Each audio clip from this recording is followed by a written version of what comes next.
Nathan Barnes here. I had a report yesterday afternoon from a guy who I know, lived not too far from him, about a horse.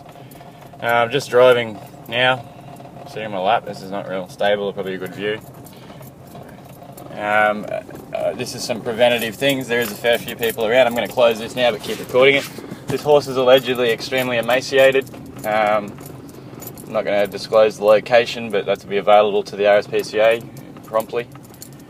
First two horses I see here appear to be fine. There's feed in the store, there's food everywhere, they got water, they look great. One's a bit old, happy days. Allegedly there's meant to be one horse in a paddock on its own with no feed. Now that's what I'm attempting to find.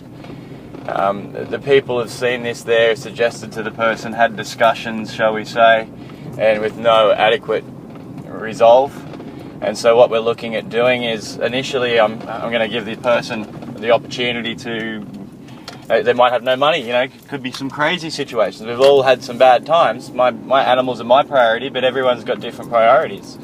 So, you know, they could be feeding a sick kid or have a lot of other things going on. So before I just go and report them, I'm going to have a chat. We're going to record that and you're going to hear it. Now, there's going to be some positives and negatives.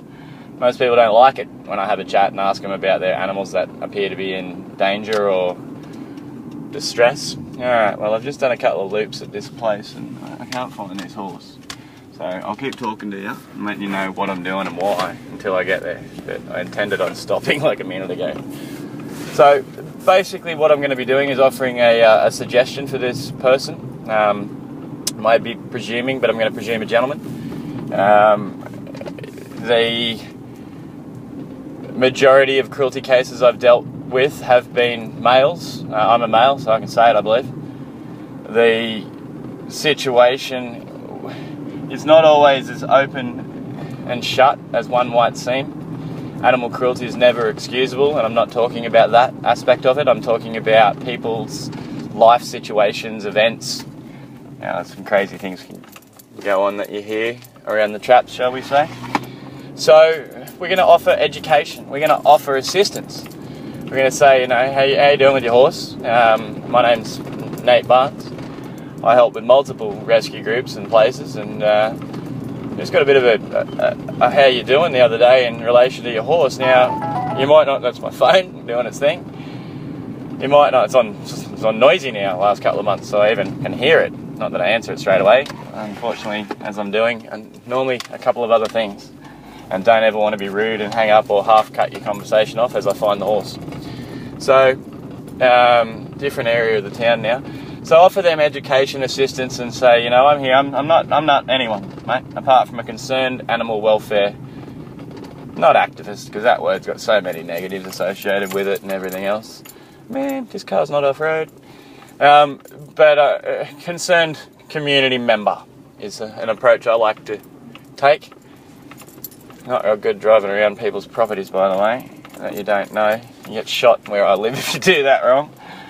Fair enough too. I wouldn't want people cruising around looking through my back doors and everything, but I'm happy to open the invitation for anyone who wants to. Just, you know, there's a lot of unscrupulous people out there who do break and enters and whatnot at the same time, and I'm not talking about that. So that's what I was referring to there, with people not wanting to come to my house. Okay, hang on, there's another paddock. I just turned around. It doesn't look well, I'll go back. So if this is it, I'll try to do the paddock and what I see when I turn up. Now we've got a road, a little dirt track, private property signs that's attached to the back of a house. The ground actually looks pretty good. There's fences that are pretty reasonable. I'm going to park and get out. Let's go for a quick walk. Basically, at the moment, I can't see a horse. There might not be a horse in there. But at the moment, my initial thing is going to be positive interaction. Looking a bit closer, it's pretty barren. So there's green on the grass, but it's been worn down, looking as if it's been eaten by horse or sheep or stock, in which there's no real access. So I'm going to stop talking for a second so I don't get stupid, because there's a pony there. So change this to video. You don't want to look at me, and I don't want to look at this.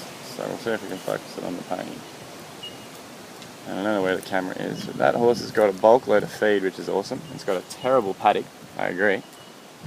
But that has a massive amount of feed there right now. So whether or not the conversations that I had with some people last night got through, if this is the right paddock or not, we'll go for another look.